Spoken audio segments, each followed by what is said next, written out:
Welcome back, ladies and gentlemen. I hope you're all doing well. It's currently 4 degrees outside and snowing, so perfect weather for reading. It's also perfect weather for ragging on AI. I mentioned in my last video that I had rarely seen such a financial anchor as AI, and I meant it. This isn't going to be a video about the numbers. This is going to be me making fun of the current state of the biggest financial black hole I've seen in my lifetime. Given that I'm a millennial, I'm an authority on colossal wastes of money leading to once-in-a-lifetime financial crises. Not profiting off of them, mind you. Given their frequency, I probably should be looking into that. This also isn't going to be me telling others what to do. I started moving towards a more agrarian life half a decade ago, and will hopefully find more ways to become isolated and weird as time goes on. But before we get started, a word from this video sponsor. Because I have one, and they paid me! Cami, a Seattle barista, runs afoul of a troop of ride-sharing vampires who have kidnapped her roommate. This leads her to the head honcho vampire hunter in Seattle, the king of Based, Vlad the Impaler, who, by his own rules and to his own chagrin, must now take her in as a house guest. But Vlad and Uber vampires aren't the only shadowy things in the city. There's also the government organization tasked with vanishing the supernatural, a thirsty young cop in love with Cami, and a charming, skeevy werewolf. Check out Dracula's Guest. Link is in the description. Creators note, this is not romantasy. I repeat, this is not romantasy. Anyway, back to the cold weather ragging. I thought about breaking this into a few videos, but as it all boils down to the same thing, and I hate repetition, I decided to jam them all into one. So this video is going to run a bit long. It's also going to be a bit informal, as I didn't do very much research on this. I'm just really ragging on the state of AI. Our first article from Yahoo Tech. Microsoft CEO Satya Nadella says AI must prove it's worth the power. By Eric Hal Schwartz. I'm a bit late to this article, but either way. This might be a hard sell after all those companies laid people off to use their over-complex and sloppily made chatbot, only to rehire them at lower salaries a year later. But I do like to read about absurdly wealthy people begging, so here we go. Microsoft CEO Satya Nadella is concerned that if artificial intelligence doesn't start delivering real, measurable benefits to society, people will be fed up with it and its prices, ending its current form of existence. The Davos stage is an odd venue and audience to preach societal good over other goods, but it certainly helped his comments stand out. AI developers have got to get to a point where we are using this to do something useful that changes the outcomes of people and communities and countries and industries. Otherwise, I don't think this makes much sense, Nadella explained during a conversation with BlackRock CEO Larry Fink. Someone needs to tell Mr. Nadella about commas and how they are used in a list. Anyway, let's translate this. We made a tremendous mistake and are losing lots of money. Okay, that's a bit uncharitable. I understand that they saw a new technology that could have been on par with the internet and went all in. Life is a series of gambles and nothing is a sure thing. That said, this also sounds like an admission that AI has done nothing to be a net benefit to the people. We know it hasn't, but hearing an admission is nice. My own little realm of books and stories has seen no shortage of AI infiltration. Most people working under the delusion that if they release a ton of stuff, something eventually has to be good. There is some merit to the idea of keep trying until you write your bestseller. The problem arises if you never work to improve your craft or don't constantly put out the best stuff you can. Subpar work equals subpar results. Or to put it another way, if you fail 7 times and someone succeeds once, the market records 8 attempts with 1 success. AI writing has a lot of problems. They are improving, kind of, from what I hear, and I should give the author of this piece more time to make their point. Moving on. We will quickly lose even the social permission to take something like energy, which is a scarce resource, and use it to generate these tokens, if these tokens are not improving health outcomes, education outcomes, public sector efficiency, private sector competitiveness, across all sectors, small and large. The Davos crowd, used to a more digital transformation cheerleading role, sounded a little confused. But the discussion also shows how the AI hype train is both an illusion and real. Nadella should know what he's talking about. Microsoft is one of the biggest drivers of the current AI boom, with tens of billions of dollars invested in OpenAI, its own Copilot suite baked into productivity tools, and a seat at nearly every major AI policy table. But his message at Davos was that leadership now demands a reckoning, not just about how smart or useful AI tools are in theory, but whether they're helping people in schools, clinics, small businesses, and city governments. That's not an abstract moral argument, it's an infrastructure one. AI's growth has been driven by immense computational muscle, which means it's also driven by massive energy use. Training today's biggest models consumes as much electricity as some small countries consume in a year. This is a lot of corporate speech we can boil down to: AI has not turned the profit we hoped for, if any profit at all, and the people who hold the purse strings are very mad at us. Stuff like this always comes down to money. Rich people want their money to multiply. They expect returns from their investments.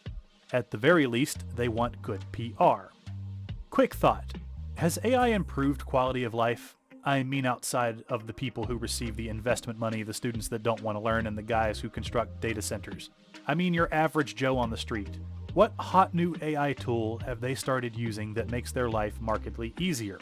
The only thing I've seen AI do is make some people lazy, insufferable, and some productive people jobless.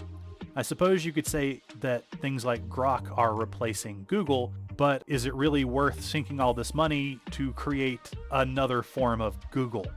So what do you do with big expensive projects that are putting people out of work? They don't tend to generate a lot of goodwill. I also can't say that the large language models have been anything but a negative in almost every aspect of commercial use. At the very best, they're annoying, as companies are shoving AIs into customers' faces like they're pop-up ads on an early 2000s website. Davos is a weird place to have this conversation. I do have to agree with the author on that. These are not the people who normally concern themselves with permission, which leads me to believe they have some internal info that shows AI is far more unpopular than I even suspect. I admit I haven't done a huge amount of research into AI. Maybe I've done more than the average person, but by my standards I wouldn't consider myself an expert. Mainly because AI feels gimmicky to me. The more I dig into it, the more asymptotic relationship I'm seeing between where the companies are and where they want to be, with the y-axis being the money spent. By that I mean they've hit the stage of diminishing returns. More computing power and data centers will only marginally improve AI.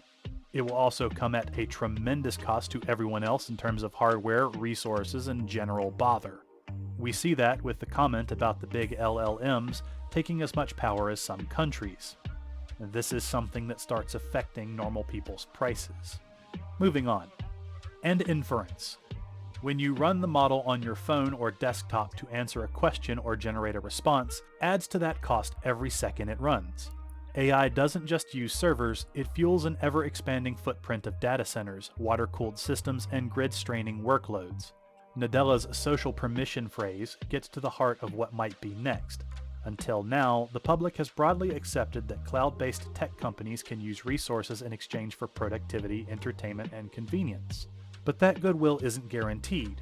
If AI begins to look like a wasteful luxury, delivering novelty rather than necessity, citizens and governments may start to push back. I know the start of that section was a little weird, but that's how it's printed, at least at the time of recording this video. Maybe it's some turn of phrase that is alien to my Appalachian ears, I don't know. Delivering novelty rather than necessity. Why does that sentence make my blood run cold? What on earth are they planning on giving the large language models to make them necessary? I would agree that AI, as it is more of a luxury than a help. I use the term luxury very loosely, as I've gone to great trouble to remove AI from everything I own. And yet somehow it finds its way back onto everything regardless.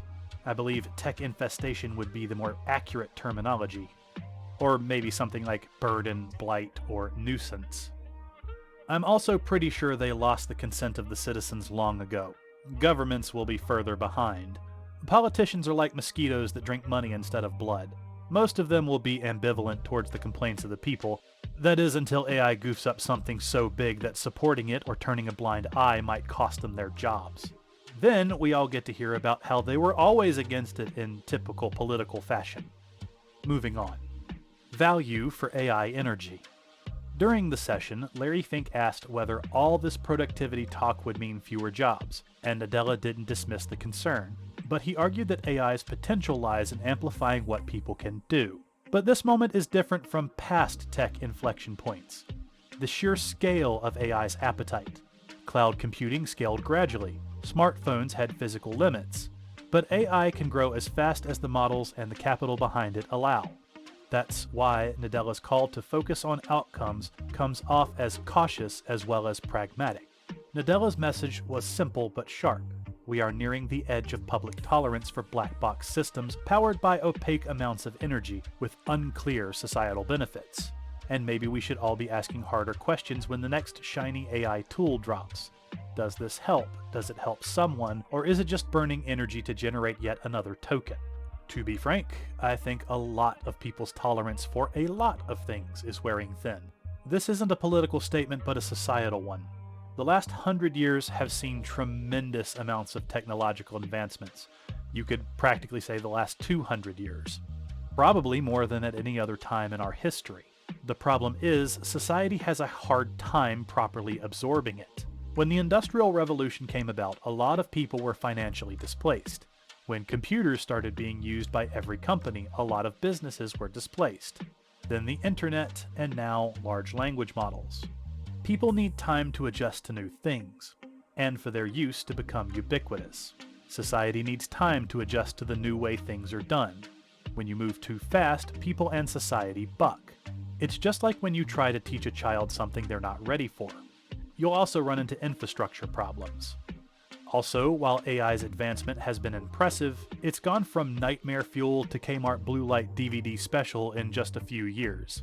Yes, their still image capability can give some people trouble. In fact, they can give a lot of people trouble. This seems to be an exception. The vast majority of AI creation is either, look at this cat that keeps changing sizes to save a baby from a plane crash, or, I'm totally surrounded by lots of pretty women, guys, please don't count their fingers. Unpopular sentences ahead. AI is becoming a lot like the art it sought to replace. To make something convincing, you have to spend time and effort and care on it. A far more popular opinion ahead. So maybe it would be better to simply learn the craft of drawing or painting if you want that to be your thing. And that way we can save the memory chips. Which leads to our next article. From Indexbox. Memory chip shortage accelerates, seen lasting beyond 2026. Oh no! Say it isn't so! The memory chip shortage took one of the cheapest ways to improve your computer and made it one of the most expensive? I seem to remember something from the last article talking about having societal permission, or some other such nonsense. Bread and circuses are only effective if you also have the circuses. I would hate to think of what would happen if gamers, internet schizos, and social media addicts were suddenly deprived of their dopamine and had no one to blame but the tech companies. So let's dig into the article. Micron Technology Inc. said an ongoing memory chip shortage has accelerated over the past quarter, and reiterated that the crunch will last beyond this year due to a surge in demand for high-end semiconductors required for AI infrastructure. The statement was reported by Bloomberg. The shortage we are seeing is really unprecedented, Micron's Executive Vice President of Operations, Manish Bhatta, said in an interview shortly after the chipmaker held a groundbreaking ceremony for a $100 billion production site outside Syracuse, New York, on Friday, amplifying a similar forecast the company provided in December. Oh good, they're making more! I remember around 2020 the sudden increase in demand for masks, so new production facilities went up. Now, there are at least a dozen big boxes of unused masks just taking up space in every backroom of every company in America. They'll probably sit and accrue dust for a few decades before someone who didn't live through it finds the time and asks what they're for. I'm not predicting anything, that was just a tangent. In all seriousness, we do need more chips, and I'm glad to see the problem is being worked on. I need more memory so I can read books without touching books, and play 20-year-old computer games faster and with more monitors. Moving on. high bandwidth memory required to make artificial intelligence accelerators is consuming so much of the available capacity across the industry that it's leaving a tremendous shortage for the conventional side of the industry, for phones or PCs, Bata said.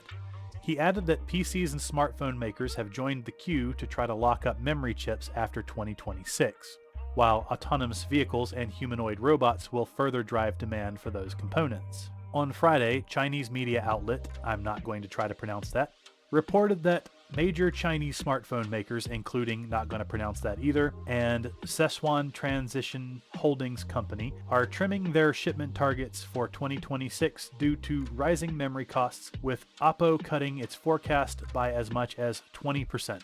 All three did not respond to requests for comment. To be fair, it's not uncommon for most popular components to be ridiculously high in demand. That said, when so much of the economy and infrastructure requires a certain amount to function, you have a problem.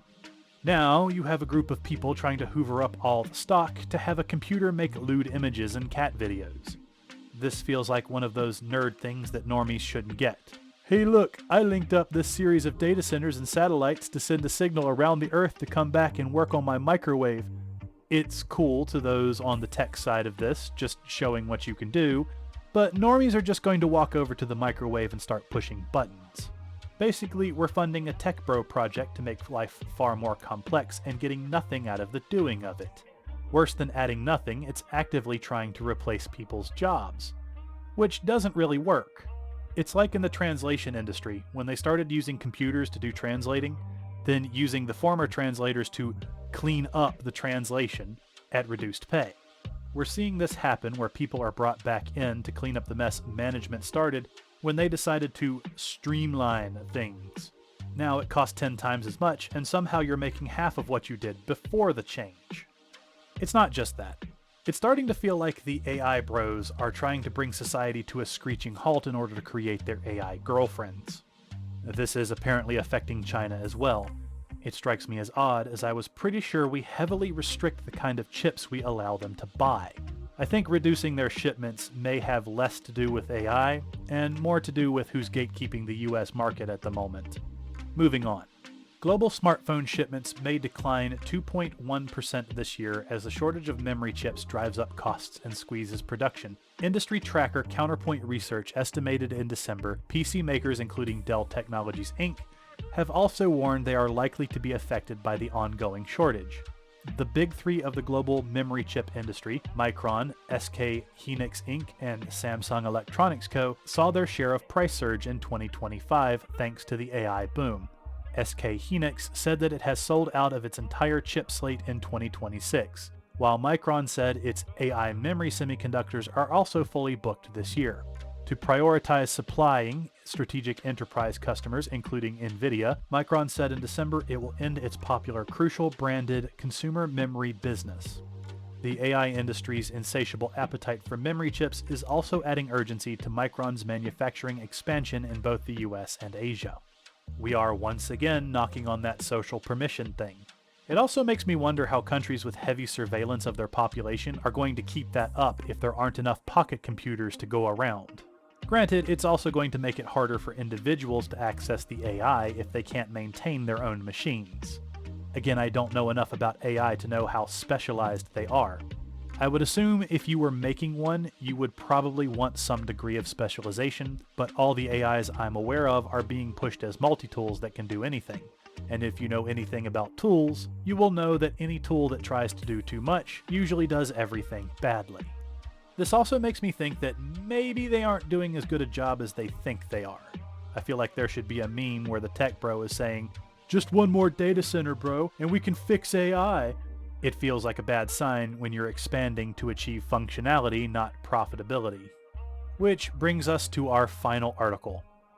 From the Economic Times. OpenAI falling apart? Legendary investor George Noble reveals why he thinks Sam Altman is in serious trouble and has advice for AI startup founders. I'm just going to skip the "and" there, because I don't think "has an advice" works as a sentence.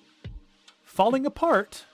But they have all the big data centers and money and the God machine that can do anything. Can't they just ask the AI how to save the company? I'm being pedantic. Just the other day, Microsoft CEO was begging people to use Copilot, not ChatGPT. Let's get into the article. Legendary investor George Noble, who has more than 4 decades of investment experience to the asset management business, has warned of chaos at OpenAI and said that low-hanging fruit is gone. OpenAI is chaos dressed up in a $500 billion valuation, George Noble said, calling out major issues with the ChatGPT owner in a viral post. Despite OpenAI has laid out some ambitious plans in 2026, George Noble thinks the ChatGPT maker is a cautionary tale for the wider AI theme. The hedge fund investor and former director of Fidelity Overseas Fund, in a scathing analysis on X, Noble warned, OpenAI is warning apart in real time, and cited code red alerts declining ChatGPT traffic, huge quarterly losses of $12 billion, and unsuitable costs for tools like Sora. The veteran investor laid out his thesis on OpenAI. Red flags in a detailed X post on Tuesday highlighted the code red moment announced by CEO Sam Altman in December 2026, warning of an astronomical risk profile from adjacent investment plays to AI researcher and developer OpenAI. Did they have an AI write this article? I am going to have a nightmare editing that in post. You're not going to hear it though. I don't know who George Noble is. Granted, I'm not into all the StockTube stuff, or whatever the investment bros call themselves on their side of YouTube. I see their videos from time to time. They all follow the same theme of, the financial world is coming to an end, to which I have to say, yeah, it has been for my entire adult life, and I don't know why it would stop now. I assume Mr. Noble is either someone who's made a lot of money investing in things, or someone with a massive following. I'll be fair to AI. Most technological developments that reach this level of hype give early investors huge returns. This is not financial advice. Please don't go drop a bunch of money on the next NFT wannabe and tell them some booktuber told you to do so. I will deny it, and you can point to this video as evidence, and I will point to this sentence right after saying this is not financial advice. OpenAI has the problem of not being attached to a larger profitable company like Microsoft, Amazon, or Apple. But all bubbles eventually pop. I do know OpenAI was one of the big ones. Now, it could be possible that it's falling apart due to mismanagement. All of us who have had jobs know a thing or two about that. It's also possible that the company is doing just fine, and this is shenanigans designed to manipulate the stock price. That said, this wouldn't be the first overvalued, overhyped company to go belly up when tons of people are invested. Moving on. George Noble highlights biggest red flag of OpenAI. In a lengthy post on X, George Noble highlighted the biggest red flag OpenAI's internal code red memo in December, where Sam Altman reportedly told employees to drop everything as Google's Gemini eats into ChatGPT's dominance. OpenAI declared code red in December. Altman sent an internal memo telling employees to drop everything because Google's Gemini 3 is eating their lunch. Salesforce CEO Mark Benioff publicly ditched ChatGPT for Gemini after using it for 2 hours. ChatGPT traffic fell in November. Second month-over-month decline from 2025. Meanwhile, Gemini jumped to 650 million monthly active users, the post said.